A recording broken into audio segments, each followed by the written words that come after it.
Joined by UT San Antonio's head coach Larry Coker. Always good to have you in around this time. Okay, so now the newness is over. We're going into a fifth season after you were hired to build this program from scratch back in '09. Self-assessment time. Is the program where you expected it to be, where you wanted it to be 5 years in? I think we're behind schedule because I know Lynn Hickey, our athletic director, gave me 3 years to win a national championship. So we're behind schedule, but we're making a lot of progress, and we're excited about where we are. We won the games we wanted to win, won some, lost some. So we've got a lot of work to do, but I'm excited about where we are and where we're going. Well, and your perspective means something. I mean, you won the national title with Miami back in '01. You know what it takes. You've seen college football at its highest level. Anything from that time helping you as you continue to build this thing up? Well, I think one thing it does, it gives you some credibility. You go into homes, people know who you are, and say, you know, this guy, I might want my son to play for this man, to play for this university. So I think that's helped. But I think the main thing, again, is we've got to make sure and do a good job in Texas. They've got great high school coaches in Texas and great high school programs. And we've got to do a great job really selling our program. Because I'm excited about UTSA. I'm excited about where we're going. Well, and this time last year we were talking about this murderer's row that you were going to play. Yet you go and just whip up on the University of Houston in their shiny new stadium, almost beat Arizona in your house for the home opener. And then some things happen, maybe an injury or two here. Obviously, how when you look back at last season, how tough was it finishing 4-8 after that kind of start? And I guess you've done nothing but grow since you've been there. Well, we have, and it was tough because, you know, we felt like we could have a good football team, and we really did. Had some injuries, but everybody has those, but we really did. Quarterback position really hurt us from that standpoint. But again, I think we overcame it in the end. We ended up being a good football team, beat North Texas our last game at home, and so we did some good things and lost some close games we could have won. You know, was it coulda, woulda, shoulda type thing? But again, I think we made some progress. And I think we really were in football reality last year when the injuries and we have, you know, every game's tough. You have to play well, for us especially, you have to play well every game. Well, and I was telling you off camera, I think a lot of people around here understand an injury here and there in the wrong spots can hurt you a lot. With that said, let's back to the beginning of it. When you are just throttling U of H, and then your hand hanging right there with a Pac-12 of perennial power, you guys looking around like, okay, we've done some good things. We're building this place. We're not this newbie anymore. Well, I think so. I think we have to deal in reality. We know that, but I think that's exactly right.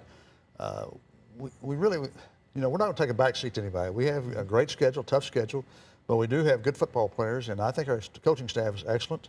So again, we're going to compete to win every game. Now, we say all that, and now you say goodbye to all those seniors, and you were the youngest team in FBS. I saw, it almost looked like a misprint, a 37-man recruiting class? I think we did. Some of those were gray shirts, some were red shirts, some were walk-ons, and so on and so forth. But again, it's a big class for us. It's a young class, obviously. But I think the thing we do have good football players. They don't have the experience yet, but they are good football players. So we're not reinventing the wheel, because I'll never forget the first time we saw you guys at the Alamo Dome, and we're looking at basically what looked like a high school team. I mean, it was nothing but freshmen. Right. You're not there, what you're saying. And what does what you've done the previous 4 seasons done for even the I guess the talent coming in, the level of it? It's different now. But it is different. Again, the credibility, I think, is we're for real. Yeah. We're for real. When they talk about UTSA, people, they say, well, where is that? Oh, I didn't know you played football. Now they know who we are. Yeah. We have some name recognition. We have a lot of players from the state of Texas that people want to come and see. And so I think it's an exciting time for these coaches and these parents and families to have kids can stay in Texas at UTSA and have a chance to play and get a great education. Well, and you're doing a great job recruiting the Austin area. I saw 14 players from this area. Any of those guys that come to mind that might play a key role for you on a young squad this year? Well, I think, of course, Marble Falls is not Austin, but close. You know, David Morgan's going to be one of those guys. Michael Iguagu, and I pronounced that correctly Nicely. too. Michael is an outstanding player. I've had some great safety. Sean Taylor, Ed Reed was a player of the year in the National Football League, and had those guys. And I think Michael could be just a great player at UTSA. I think he'll take that being mentioned with Ed Reed. Yes. That's quite the compliment. You know what? And that's not an idle compliment. I really believe that. Right. No, that's great. We've talked about it before, but I mean, that was one of the reasons you took this job, right? You know what this state breeds, right? And you're seeing it, right? Well, you're exactly right, because I know that. I know you have to have good football players to win. and then you have to coach them. But I do know Texas, there's no better football than the state of Texas, no better high school football, no better high school coaching than in the state of Texas. I know that. I knew then when I took this job we would have a chance to be successful. And the fans continue to come out. I see second in the Conference USA attendance-wise, over 27 grand per home game. How nice is that when you're building something up like this to have that support? Because that's nothing to shake a stick at. Well, it's not. We had our first game. I didn't know if anybody would show up. I had no idea if anybody would be there. We had a record crowd of 57,000 in the first game in the Alamo Dome, my first year there. And it's going to be really a solid performance from the standpoint the fans are going to turn out. It's a great place to watch football. They had great tailgating. Great. I didn't have to teach Texas fans how to tailgate. They know how to tailgate. Didn't have to teach them that. We've got a great place, and of course the Alamo Dome is a phenomenal place to play. I probably ask you this every year you come in, but any surprises up to this point, pleasant or unpleasant, with this whole building thing? Well, I don't know if there's any surprises. Maybe a little bit. Lynn Hickey, our athletic director, has really done a good job and pushed forward to get our facilities going. And now we're so much further ahead. We have our practice fields on campus, lighted. We didn't have that in Miami. Nice. And again, I think also we have, really it's I'll say a makeshift dressing room. It's going to be nice on campus until we get our permanent facilities built, 127 acres adjacent to campus. So we have a lot of good things going for us, and it's been quick. And when is all that done? All the facilities? When? Well, I don't have a timeline for it. I really don't, but it's going to be done when they open. They give me the keys, and we'll go to work. Very good. And you know, some of us, you've been around football forever. Right now, Baylor, TCU, on top of the state.